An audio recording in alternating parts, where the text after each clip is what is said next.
اعوذ باللہ من الشیطان الرجیم بسم اللہ الرحمن الرحیم۔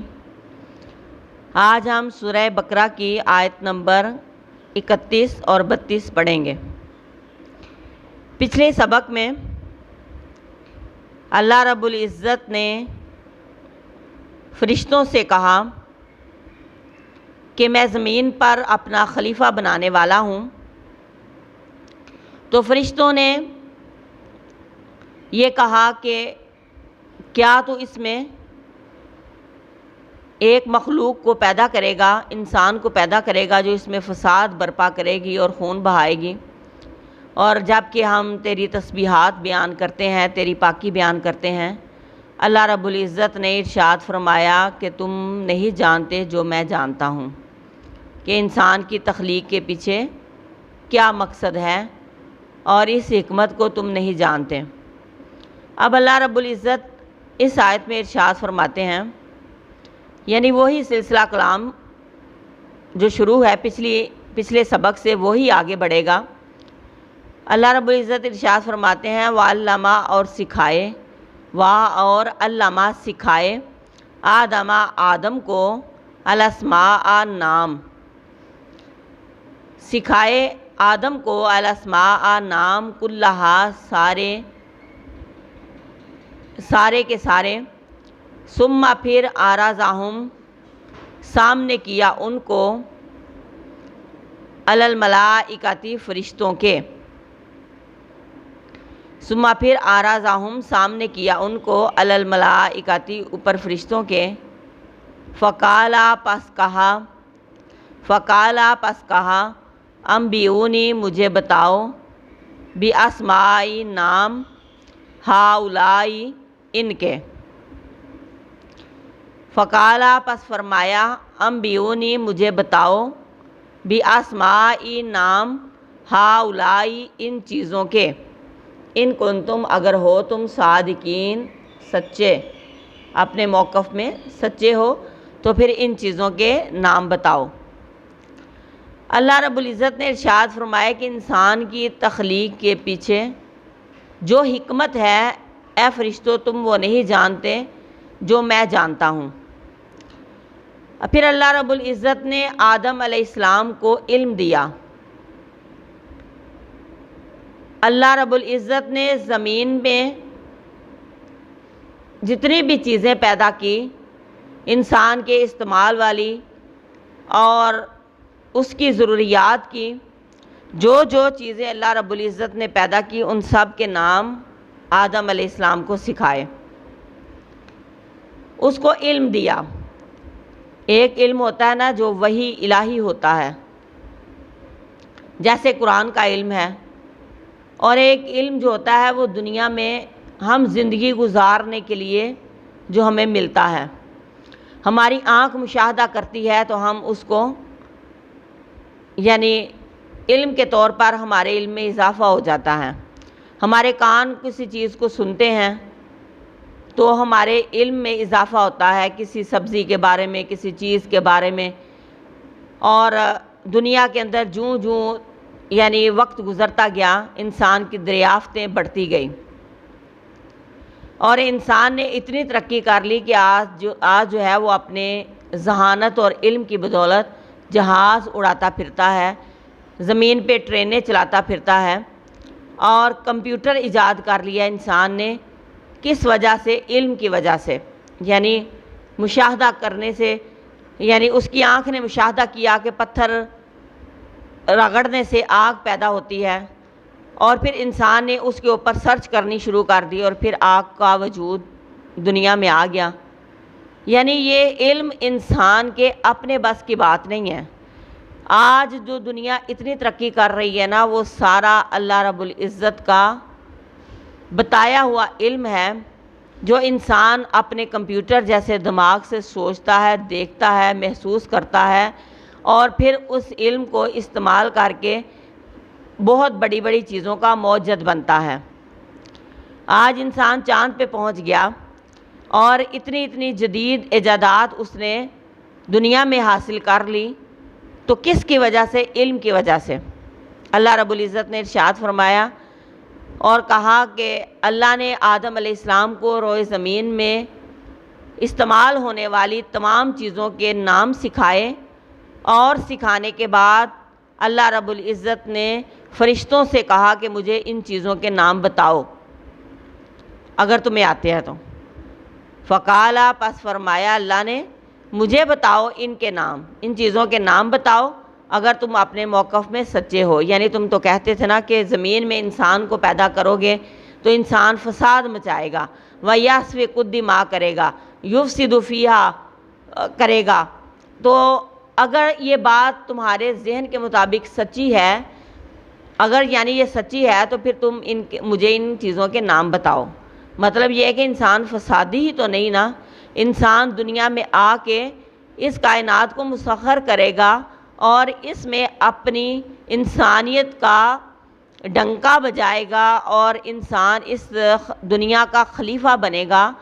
اور اس دنیا میں نئی نئی ایجادات کر کے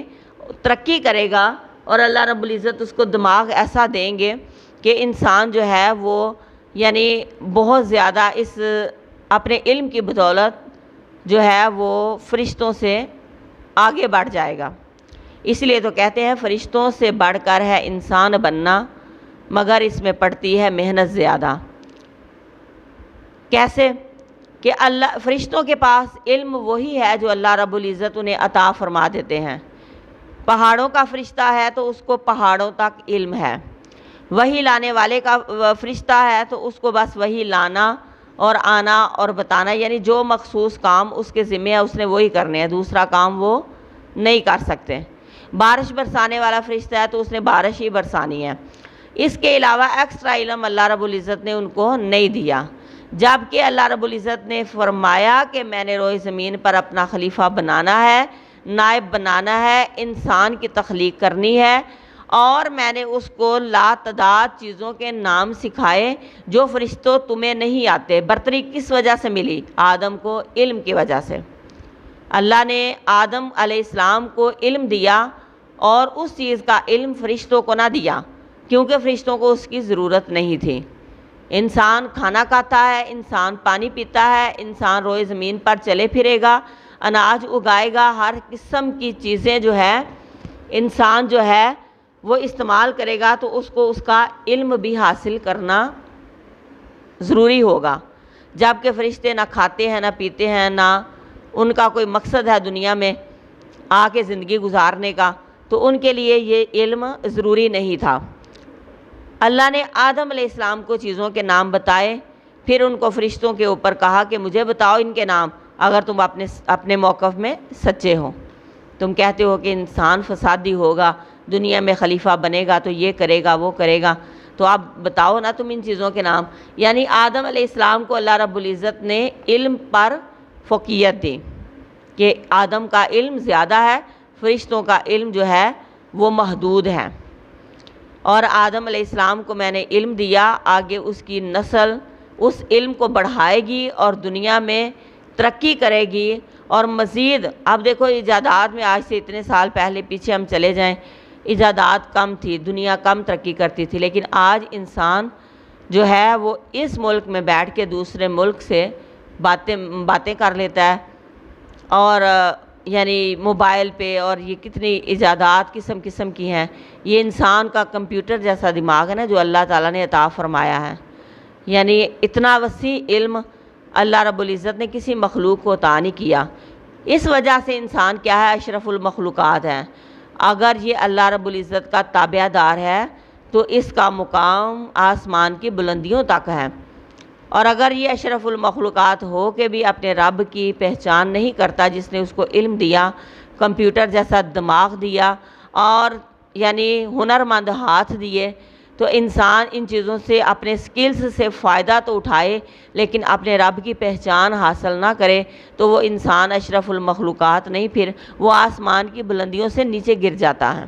جو اپنے رب کو اور اپنے رب کے دیے ہوئے سکلز کو استعمال تو کرے لیکن رب کا شکر ادا نہ کرے تو پھر وہ انسان نہیں، وہ اشرف المخلوقات نہیں۔ روئے زمین پر بسنے والی تمام مخلوقات میں سے انسان تو اشرف المخلوقات ہے، اور تمہیں علم کی وجہ سے ہی اللہ رب العزت نے فرشتوں پر برتری دی، اور فرشتوں کو اللہ تعالیٰ نے کہا کہ جو میرے آدم کو پتہ ہے وہ تمہیں نہیں پتہ، لہٰذا تم چپ کر جاؤ، اگر تم اپنے موقف میں سچے ہو تو پھر ان چیزوں کے نام بتاؤ۔ قالو، انہوں نے کہا، سبحانہ کا پاک ہے تو، فرشتوں نے کہا ہے اللہ پاک ہے تو، لا نہیں علم لنا ہم کو، اے اللہ ہمیں کچھ علم نہیں، ساری پاکی تیرے لیے ہے، الا مگر ما جو کچھ علمتنا تو نے ہمیں سکھایا، یعنی جتنا تو نے ہمیں سکھایا ہمیں بس اتنا ہی علم ہے، اس کے علاوہ ہم کچھ نہیں جانتے، ہمیں صرف اپنی ڈیوٹیوں کا پتہ ہے کہ ہم نے یہ کام کرنا ہے اور یہ کام نہیں کرنا، اللہ کے حکم سے اللہ تیرے حکم سے ہم کرتے ہیں، اور بس اس کے علاوہ ہمارے پاس علم کوئی نہیں، جیسا علم آدم علیہ السلام کے پاس ہے۔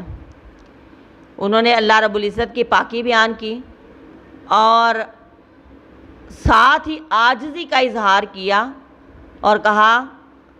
کہ یعنی ہمیں بھی اس چیز کا خیال رکھنا چاہیے کہ جس چیز کا علم نہیں ہمیں کہنا چاہیے کہ ہمیں اس بات کا نہیں پتہ، نہ یہ کہ ہم جو ہے اس چیز کے بارے میں بحث کرتے جائیں اور غلط جواب دیتے جائیں اور معذرت نہ کریں،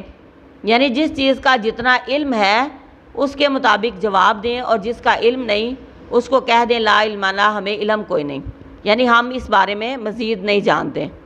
یہ کیا ہوتا ہے؟ صاف گوئی ہوتی ہے۔ فرشتوں نے کہا کہ اے اللہ ساری پاکی تیرے لیے ہے، ہمیں تو اس چیز کا علم نہیں۔ اللہ رب العزت کو بھی پتہ تھا نا کہ اس چیز کا علم جو ہے میں نے ان کو نہیں دیا، کیونکہ انسان کی جنس اور ہے، فرشتوں کی جنس اور ہے۔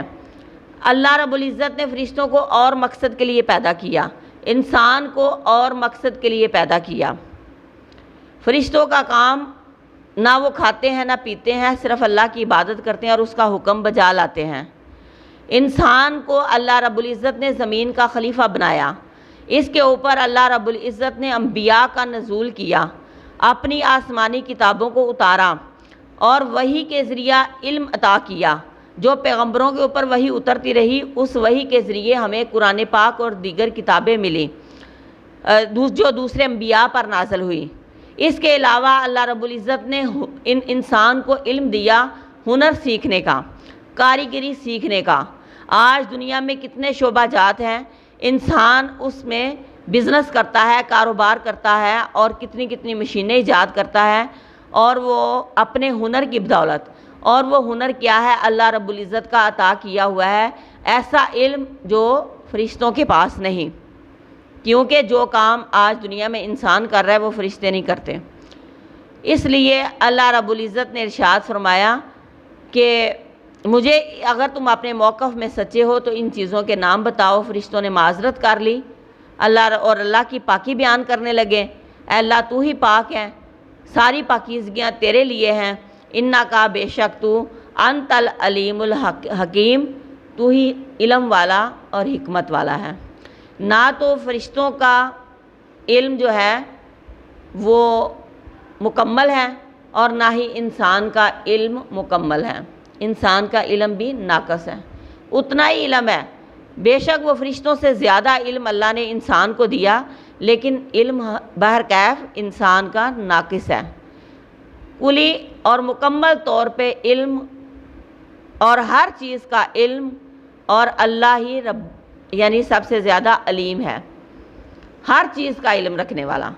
یعنی اللہ رب العزت کے علم کے مقابلے میں ہمارا علم کچھ نہیں۔ اللہ رب العزت کا عطا کردہ علم ہمارے پاس ہے، ہم اتنی ہی کسی چیز سے واقف کاری حاصل کرتے ہیں جتنی اللہ تعالیٰ ہمیں توفیق دیتا ہے یا ہمارے دماغ میں ڈالتا ہے، اور اللہ رب العزت کا علم وسیع ہے، اس کا احاطہ کوئی نہیں کر سکتا۔ اللہ رب العزت جو ہے زمین کے نیچے رات اندھیری، سیاہ رات، سیاہ پتھر، سیاہ چیونٹی اور اس کا رینگنا بھی اللہ جانتا ہے۔ زمین کے اندر رہنے والے کیڑے مکوڑوں، اس کی تہوں کے اندر چھپے ہوئے راز، کون جانور کس بل میں سویا، کون سی چیونٹی کس جگہ لیٹی، اور کس جگہ وہ کام کر رہی ہے، زمین کے اندر تہوں میں چھپے ہوئے کیڑے مکوڑوں کی بھی حالت کو اللہ جانتا ہے۔ اتنا وسیع علم ہے کہ انسان سوچ نہیں سکتا، انسان شمار نہیں کر سکتا، انسان کی عقل وہاں تک پہنچ نہیں سکتی جتنا وسیع اللہ رب کائنات کا علم ہے۔ بے شک اس نے انسان کو بہت ہنر دیا، بہت علم دیا، لیکن ہم اللہ کے علم کا احاطہ نہیں کر سکتے، کیونکہ اللہ علیم ہے۔ ایسا علم ہے اس کے پاس جس کا شمار دنیا کے اندر کوئی بھی نہیں کر سکتا۔ وہ اپنے علم کا کچھ حصہ کسی انسان کو نواز دے تو وہ سبحانہ کا ہے، اللہ پاک ہے، وہ کر سکتا ہے، لیکن ہم اللہ کے علم کا احاطہ نہیں کر سکتے۔ اللہ ہی ہر چیز کی حکمت کو جانتا ہے، انسان کی پیدائش کی حکمت کو بھی۔ وہ علیم بھی ہے اور حکیم بھی ہے، حکمت سے بھرے ہوئے کام ہے اس کے، اور وہ جانتا ہے انسان کی تخلیق کی حکمت۔ اللہ رب العزت نے انسان کو روئے زمین پر پیدا کیا، اشرف المخلوقات بنایا، تمام انبیاء کو دنیا میں مبعوث فرمایا، آسمانی کتابوں کو آسمان سے اتارا، مکمل قسم کا علم اللہ رب العزت نے انسان کو عطا کیا، قرآن پاک کا علم عطا کیا، اور فرمایا کہ اس کے مطابق زندگی گزارو اور دنیا میں روزگار حاصل کرنے کے لیے ہنر سیکھو۔ اور اس کے بعد اللہ رب العزت نے انسان کے لیے دنیا کو دارالامتحان قرار دے دیا۔ دارالامتحان قرار دینے کے بعد اللہ رب العزت نے امتحان میں کامیاب ہونے والوں کے لیے جنت کو لازم قرار دیا، اور امتحان میں فیل ہونے والوں کے لیے جہنم واجب کر دی۔ یعنی اتنا لمبا جو ہے وہ اللہ رب العزت نے حکمت برا یعنی پلان کیا ہوا تھا، اور اللہ رب العزت ہی اس چیز کی حکمت کو جانتے تھے۔ اور فرشتوں کو تو صرف یہ تھا نا کہ ہم اللہ رب العزت ہم تیری بڑی عبادت کرتے ہیں، اور اس کے علاوہ یعنی کسی مخلوق کو پیدا کرنے کی کیا ضرورت ہے، ہم عبادت کرنے کے لیے ہے نا، ہم عبادت کی ٹائمنگ بڑھا دیتے ہیں، ہم زیادہ سے زیادہ عبادت کریں گے اور کریں گے، اور اس کے علاوہ یعنی مخلوق پیدا کرنے کی کیا ضرورت ہے۔ لیکن اللہ تعالیٰ اس کی حکمت کو جانتے تھے، انسان کی تخلیق کی حکمت کو اللہ رب العزت جانتے تھے، جو فرشتوں کے اوپر واضح نہیں تھی، کیونکہ اللہ کے کاموں کی حکمت جو ہے اللہ ہی جانتا ہے۔ ایک چیز ہے ہم اس کی ڈیمانڈ کرتے ہیں کہ ہمیں فوراً ملے، لیکن ہمارے حق میں وہ چیز بہتر نہیں ہوتی۔ اللہ رب العزت کو اس کی حکمت کا پتہ ہوتا ہے کہ میں نے اس کو عطا کرنی ہے کہ نہیں کرنی، اس کے اندر اس کا ایمان باقی رہے گا کہ نہیں رہے گا۔ اللہ تعالیٰ اس چیز کو ہم سے روک لیتے ہیں اور ہم ناشکری کرنا شروع کر دیتے ہیں۔ مطلب اس چیز کا ہے کہ ہر ایک چیز کی حکمت کو اللہ رب العزت جانتا ہے، کس کو کتنا علم دینا ہے، کس کو کتنا حسن دینا ہے، کس کو کتنی جوانی دینی ہے، کس کو کتنا روپیہ دینا ہے۔ اللہ رب العزت کا ہر کام حکمت سے خالی نہیں ہوتا، کیونکہ وہ العلیم الحکیم ہے۔